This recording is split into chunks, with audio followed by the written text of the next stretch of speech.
જય માં લક્ષ્મી મિત્રો જે સ્ત્રીઓ વાળને ફેંકે છે અથવા તો વેચી દે છે તે સ્ત્રીઓ થઈ જાવ સાવધાન, નહીંતર પછતાવાનો વારો આવશે અને થઈ જશો બરબાદ. સાથે સાથે તમારું ઘર ગરીબી તરફ ધકેલાઈ જશે. આ ગંભીર વાત દરેક સ્ત્રીઓએ સાંભળવી ખૂબ જ જરૂરી છે. મિત્રો, જે મહિલાઓ પોતાના માથાના ઉતરેલા વાળને ફેંકે છે અથવા તો વેચે છે તો તે મહિલાઓને આ વિડીયો ખાસ જોવો જોઈએ. મિત્રો, આજના આ વિડીયોમાં આપણે સ્ત્રીઓના વાળ વિશે વાત કરવા જઈ રહ્યા છીએ. જે મહિલાઓ પોતાના વાળ ઉતારીને ફેંકી દે છે અથવા તો તેને વેચી દે છે તો એ લોકોને આ વિડીયો જરૂર જોવો જોઈએ. અને જો કોઈ પણ મહિલા છે આવી રીતે તે ભૂલ કરશે તો એ વસ્તુ તેના ઘરમાં ગરીબીનું કારણ પણ બની શકે છે. ખાસ કરીને તે મહિલાઓ કે જે પોતાના તૂટી ગયેલા વાળને કચરામાં ફેંકી દે છે કે પછી કોઈને વેચી દે છે. મોટે ભાગે આવા સામાન્ય લાગતા કાર્યો પણ તમારું જીવન નષ્ટ કરી શકે છે, તમારું ઘર ગરીબી તરફ ધકેલી શકે છે અને માતા લક્ષ્મીનો આશીર્વાદ તમારાથી દૂર થઈ શકે છે. તેથી સાવધાન રહેજો બહેનો. આજની માહિતી જીવન બદલાવનાર સાબિત થઈ શકે છે. અને વિડીયોમાં આગળ વધતા પહેલાં એક વિનંતી છે કે તમે કમેન્ટમાં જય માતાજી જરૂર લખજો, જેથી માતા કુળદેવીની કૃપા તમારી ઉપર હંમેશા બની રહે. હવે વાત કરીએ તે સ્ત્રીઓની જે પોતાના માથાના તૂટેલા વાળને ફેંકી દે છે કે પછી વેચી દે છે. તો એવી બહેનો માટે આ ખાસ વિડીયો છે, કારણ કે આજના વિડીયોમાં આપણે એ જણાવવા જઈ રહ્યા છીએ કે તમારા વાળથી કેવી રીતે નકારાત્મક શક્તિ ઘરમાં પ્રવેશી શકે છે, કેવી રીતે આ ભૂલ તમારા જીવનમાં મુશ્કેલીઓ લાવી શકે છે અને કેવી રીતે માતા લક્ષ્મીનું આશીર્વાદ આપના જીવનમાંથી ખસી શકે છે. મિત્રો, સ્ત્રીના લાંબા વાળ એ માત્ર સૌંદર્યનું આભૂષણ નહીં પણ દેવી લક્ષ્મી માટે પ્રિય ભેટ પણ છે. અને જ્યારે તમે તમારા વાળ ઓળવો છો કે પછી ધોવો છો ત્યારે જે વાળ ઉતરે છે ત્યારે તેને ફેંકી દેવું એ બહુ મોટું પાપ ગણાય છે. પણ અફસોસ કે મોટાભાગની સ્ત્રીઓએ વાળને કચરામાં નાખી દે છે કે પછી બેદરકારીથી ફેંકી દે છે અને એ ભૂલના કારણે તેમના જીવનમાં ના ગમતી તકલીફો શરૂ થઈ જાય છે. આર્થિક સંકટ, સ્વાસ્થ્યની સમસ્યા, રોજબરોજના ઝઘડા અને બીમારીઓ, આ બધું માત્ર એ નાની ભૂલના પરિણામ રૂપે થઈ શકે છે. મિત્રો, જ્યોતિષશાસ્ત્ર અને વેદોમાં પણ વાળને લઈને ખાસ નિયમો જણાવવામાં આવ્યા છે. જે આપણે જાણીએ છીએ તે મુજબ કોઈ પણ તૂટેલા વાળને ધૂળમાં કે કચરામાં નહીં નાખવા જોઈએ, કારણ કે તેથી તાંત્રિક શક્તિઓનું આહવાન થઈ શકે છે. જો તમે હંમેશા ગુસ્સામાં રહેતા હો, તમારું માથું દુખતું રહે છે, તમારું મન ઉદાસ રહે છે કે તમારા ઘરમાં સુખ શાંતિ નથી, તો એકવાર એ વિચારજો કે તમે તમારા તૂટેલા વાળ સાથે શું કરો છો, કારણ કે એ જ વાળ તમારા જીવનની મુશ્કેલીઓનું મૂળ હોઈ શકે છે. તમારું નસીબ પણ તેને કારણે બદલાઈ શકે છે.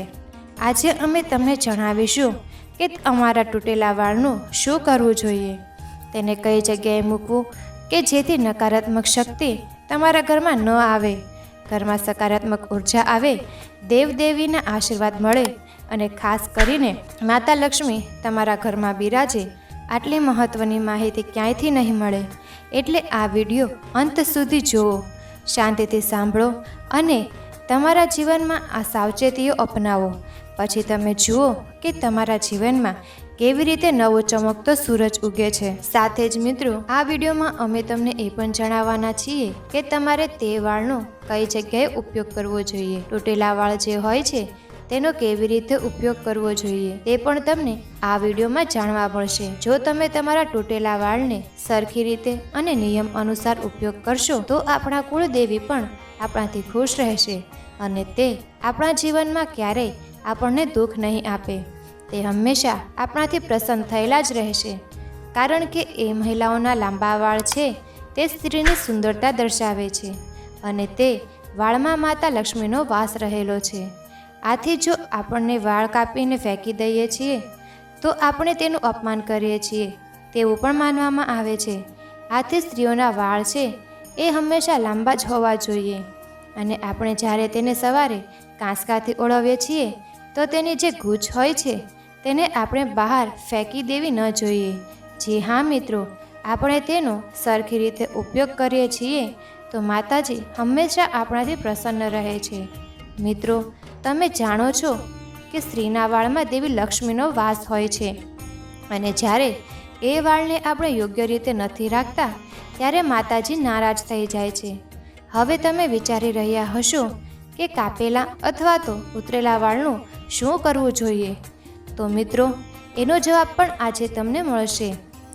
આજે અમે તમને જણાવવાના છીએ કે તૂટેલા વાળનો ક્યાં અને કઈ રીતે ઉપયોગ કરવો જોઈએ, જેથી તમારા જીવનમાં સુખ, સમૃદ્ધિ અને શાંતિ સતત આવતી રહે અને માતા લક્ષ્મીનો આશીર્વાદ હંમેશા તમારા ઘરમાં વરસે. જો તમે તમારા તૂટેલા વાળને નિયમસર રાખશો તો તમારા જીવનમાંથી દુઃખો દૂર થઈ જશે. કારણ કે આ વાળ માત્ર વાળ નથી, તે એક શક્તિ છે, એક સદભાગ્ય છે જે ભગવાનનો આશીર્વાદ બનીને રહે છે. જો સ્ત્રી પોતાના વાળને કાપીને ફેંકે છે તો તે માતા લક્ષ્મીનું અપમાન કરે છે, એવું શાસ્ત્રોમાં લખેલું છે. તેથી બહેનો, વાળ લાંબા જ હોવા જોઈએ. તે સ્ત્રીની સુંદરતા દર્શાવે છે અને શાસ્ત્રો અનુસાર તે ધનના પ્રવાહને પણ આકર્ષે છે. તેથી જ્યારે તમે સવારે વાળમાં કાંસકો ચલાવો અને વાળ તૂટે ત્યારે એ વાળને કચરામાં ન નાખો, તેનો વિધિપૂર્વક ઉપયોગ કરો. તેનો વિધિવત ઉપયોગ કેમ કરવો તે પણ આજે આપણે જાણીશું. મિત્રો, સ્વાભાવિક છે કે તમારું મન પૂછે છે કે વાળને શું કરવા, ક્યાં મૂકવા કે જેથી ઘરમાં નકારાત્મક શક્તિ ન આવે અને સકારાત્મકતા સતત રહે. તો હા મિત્રો, આજના વિડીયોમાં એ બધું જણાવવામાં આવશે. અને ખાસ કરીને જો તમે વાળનું દાન કરો છો તો તેના શું ફળ મળે છે, એ શુભ છે કે અશુભ, એથી તમારા જીવનમાં શું બદલાય છે એ પણ આજે તમે જાણશો. તો મિત્રો, જે નવા મિત્રો છે તે વાસ્તુદાદા ચેનલને જરૂર સબસ્ક્રાઈબ કરો અને વિડીયોને લાઈક કરો. અને જો તમે પણ માતા લક્ષ્મી અને તમારા કુળદેવીની કૃપા હંમેશા મેળવવા માંગો છો તો કમેન્ટમાં જય માતાજી જરૂર લખજો, કારણ કે આજનો વિડીયો તમારા જીવનની દિશા બદલી શકે છે. મિત્રો, આપણા શાસ્ત્રોમાં ખાસ કરીને સમુદ્ર શાસ્ત્ર અને હિન્દુ ગ્રંથોમાં પણ મહિલાના વાળ વિશે વિશેષ માહિતી આપવામાં આવી છે. એ મુજબ સ્ત્રીના વાળ એ માત્ર આભૂષણ નહીં પણ તેના સ્વભાવ, કર્મ અને ભાવિનું પ્રતિબિંબ પણ હોય છે, જેના આધારે આપણે એક સ્ત્રીના ગુણોને સમજાવી શકીએ છીએ. કદાચ તમને નવાઈ લાગશે પણ ધર્મગ્રંથોમાં એવો ઉલ્લેખ છે કે જો સ્ત્રીનું કપાળ મોટું હોય, તેના વાળ ઊંડા અને લાંબા હોય તો તે સ્ત્રી અત્યંત ભાગ્યશાળી ગણાય છે અને તેને દેવીનું, લક્ષ્મીનું સ્વરૂપ માનવામાં આવે છે. આવા સ્ત્રીના જીવનમાં ક્યારેય ધનનો અભાવ થતો નથી અને જે તે વિચારે છે તે તેના જીવનમાં થાય છે. પરંતુ એ સાથે તેમને આ શુભતાને જાળવી રાખવા માટે વાળ સાથે જોડાયેલી કેટલીક મહત્વપૂર્ણ બાબતોનું પાલન કરવું ખૂબ જરૂરી છે. ઘણીવાર સ્ત્રીઓ આવા નિયમોની અવગણના કરતી હોય છે અને તે કારણે તેમને દુઃખદ પરિણામો ભોગવવા પડે છે. જેમ કે કયા દિવસે વાળ ધોવા જોઈએ કે કયા દિવસે નહીં, કયા દિવસે કાપવા ન જોઈએ અને તહેવારના દિવસે વાળ સાથે શું કરવું, એ બધું શાસ્ત્રોમાં જણાવેલું છે. પરંતુ ઘણી સ્ત્રીઓ તે જાણતી નથી અને નિયમોનું પાલન નથી કરતી, જેના પરિણામે તેમના જીવનમાં અશાંતિ, ગરીબી અને નકારાત્મકતા આવે છે. તો આજે આ વિડીયોમાં એ બધું તમને જણાવીશું. એક પણ વાત ચૂકી જશો નહીં, માટે અંત સુધી જોઈ લેજો, કારણ કે આજની માહિતી તમારા જીવનમાં પ્રકાશ લાવી શકે છે. આ માહિતી તેમના પરિવારની અને તેમની પોતાની સુરક્ષા માટે છે. પણ જો મહિલા આ રીતની ભૂલ કરતી હોય છે તો તેને આ ભૂલ કરવી બંધ કરી દેવી જોઈએ, નહીતર તેના માટે આ બહુ મોટી મુશ્કેલી બને છે. ઘણા લોકો એવું કહેતા હોય છે કે મંગળવાર, ગુરુવાર કે શનિવારે મહિલાઓએ આ વારમાં ક્યારેય પણ ભૂલથી વાળ ન ધોવા જોઈએ અને આ વારના દિવસે તમારે તમારા વાળને કાપવા પણ ન જોઈએ. આ સિવાય કેટલાક લોકો એવું પણ માને છે કે સોમવારે પણ વાળ ન ધોવા જોઈએ. મહિલાઓએ કેટલાય ખાસ દિવસોમાં અમાસ જેવી તારીખ હોય છે, એવા દિવસોમાં વાળ ભૂલથી પણ ન ધોવા જોઈએ. જો તેઓ આમ કરે છે તો તેમના જીવનમાં નકારાત્મકતા પ્રવેશી જાય છે. આ દિવસોમાં વાળ ધોવા ઉપર પ્રતિબંધ લગાવવામાં આવ્યો છે. તેમજ એકાદશી જેવા દિવસોમાં પણ પોતાના વાળને કાપવા અથવા તો ધોવા માટેનો પ્રતિબંધ લગાવવામાં આવ્યો છે. કારણ કે મિત્રો, આ દિવસ દરમિયાન ચંદ્ર છે ઉચ્ચ સ્થિતિમાં હોય છે. આથી તેની અસર છે એ મહિલાઓના કપાળ ઉપર પડે છે. તે માટે દરેક મહિલાઓએ આ જાણકારી જાણવી ખૂબ જ જરૂરી છે. તેમને આ વાર દરમિયાન આ દિવસે ક્યારેય પણ પોતાના વાળ છે એ ન ધોવા જોઈએ અથવા તો કાપવા પણ ન જોઈએ. તેમના માત્ર સ્વાસ્થ્યને જ નહીં પરંતુ તેમના શારીરિક જીવન ઉપર પણ અશુભ પરિણામ આવી શકે છે. મિત્રો, વિવાહિત મહિલાઓએ સોમવારે વાળ ધોવા અથવા તો કાપવાનું ટાળવું જોઈએ. કારણ કે તેનાથી તેની પ્રગતિમાં અવરોધ ઊભો થાય છે, જેને કારણે જો તેનો પતિ સમાજમાં માન સન્માન વધારવા ઈચ્છતો હોય તો તે તેમના સમાજમાં માન સન્માન મેળવી શકતો નથી. જો કોઈ મહિલા વિવાહિત છે અને તે સોમવારે વાળ ધોવે છે તો તેના પતિને બહુ બધી મુશ્કેલી વેઠવી પડે છે. આ વસ્તુ બહુ અશુભ માનવામાં આવે છે અને તેના પતિની પ્રગતિ પણ અટકી જાય છે, જેના કારણે તેના પતિને પોતાની ઈચ્છિત સફળતા મળી શકતી નથી. જે વિવાહિત મહિલા મંગળવારના દિવસે વાળ ધોવે છે તો એની કુંડળીમાં મંગળ ગ્રહ છે એ નબળો પડતો જાય છે, જેમને કારણે તેમનો મંગળ સંબંધિત સમસ્યાઓનો પણ સામનો કરવો પડી શકે છે. કારણ કે જો કોઈ વ્યક્તિના જીવનમાં મંગળ ગ્રહ છે એ ખરાબ હશે તો તેમના જીવનમાં ઘણી ખરી મુશ્કેલીઓ આવી શકે છે. તેમના જીવનમાં મુશ્કેલીઓનો ક્યારેય અંત નથી થતો. તે માટે આવી જાણકારી આપણા માટે જાણવી ખૂબ જ જરૂરી છે અને આ નિયમનું પાલન પણ કરવું જોઈએ. જેમના જીવનમાં મંગળ ગ્રહ મજબૂત હશે તો તેમને સફળતાના દ્વાર સુધી પહોંચતા કોઈ રોકી શકતું નથી. તે માટે તમારે મંગળવારના દિવસે ક્યારેય પણ વાળ ન ધોવા જોઈએ અને આની સાથે તેમના જીવનમાં મુશ્કેલીઓ આવે છે અને ઘરમાં લડાઈ ઝઘડાઓ થતા હોય છે, પરિવારમાં તકરારો ઊભી થતી રહે છે. તેમજ મંગળવારે વાળ કાપવું બહુ હાનિકારક માનવામાં આવે છે. આ સાથે જે મહિલાઓને નાના અથવા તો મોટા ભાઈ હોય છે તેમણે મંગળવારે વાળ ધોવાનું ટાળવું જોઈએ. કારણ કે મંગળ ગ્રહને ભાઈ બહેનના સંબંધ સાથે સંબંધિત માનવામાં આવે છે. જો મહિલા છે એ મંગળવારના દિવસે વાળ ધોવે છે તો તેનો નાનો ભાઈ અથવા તો કોઈ મોટો ભાઈ હશે તો તેમના સંબંધમાં તકરારો ઊભી થઈ શકે છે અને મંગળ ગ્રહને સંબંધનો કારક પણ માનવામાં આવે છે. આ માટે આ ભૂલ ન કરવી જોઈએ. મંગળવાર અથવા તો શનિવારે વાળ ધોવે છે તો તેમના ભાઈઓના જીવનમાં મંગળ ગ્રહનો સામનો કરવો પડે છે અને તે સફળતાના માર્ગ સુધી પહોંચી શકતા નથી. તે માટે તેમણે આ વાતનું ખાસ કરીને ધ્યાન રાખવું જોઈએ. તે માટે મિત્રો, બુધવારે વાળ ધોવે છે તે શુભ માનવામાં આવે છે. કારણ કે જે મહિલાઓ બુધવારે વાળ ધોવે છે તો તેમના જીવનમાં ધન આગમનના નવા સ્ત્રોતો છે તે ખુલતા જાય છે અને તેમના જીવનમાં સુખ સમૃદ્ધિ અને વેપારમાં પણ વૃદ્ધિ થતી જોવા મળે છે. તેનાથી માતા લક્ષ્મી પણ પ્રસન્ન થાય છે અને તેમના જીવનમાં તેમના બંને હાથો વડે આશીર્વાદ આપતા રહે છે. માટે તમારે બુધવારના દિવસે જરૂરથી વાળ ધોવા જોઈએ. જી હા મિત્રો, ગુરુવારે માત્ર મહિલાઓએ જ નહીં પણ પુરુષોએ પણ વાળ કાપવા ન જોઈએ. કારણ કે ગુરુવારે વાળ કાપવા એ અશુભ માનવામાં આવે છે અને ગુરુવારે વાળ ધોવાથી પણ ઘરમાં ગરીબી આવતી જોવા મળે છે અને ઘરમાં આર્થિક તંગી આવે છે. તેમજ તમારે પૈસાની ખોટનો સામનો પણ કરવો પડી શકે છે. સાથે જ મિત્રો, તમારો ગુરુ ગ્રહ નબળો હોય તો તમારે સંપત્તિના નાશનો પણ સામનો કરવો પડે છે અને ગુરુ ગ્રહને ધનનો કારક પણ માનવામાં આવે છે. તે માટે જો તમારા જીવનમાં ધન સંબંધિત સમસ્યા હોય તો તમારે ભૂલથી પણ આ ગુરુવારના દિવસે ક્યારેય પણ વાળ ન કાપવા જોઈએ અથવા તો વાળ પણ ન ધોવા જોઈએ. આવી ભૂલ કરશો તો તમારા જીવનમાં એકાંતરે મુશ્કેલીઓ આવતી રહેશે અને તમે મુશ્કેલીથી ઘેરાયેલા રહેશો.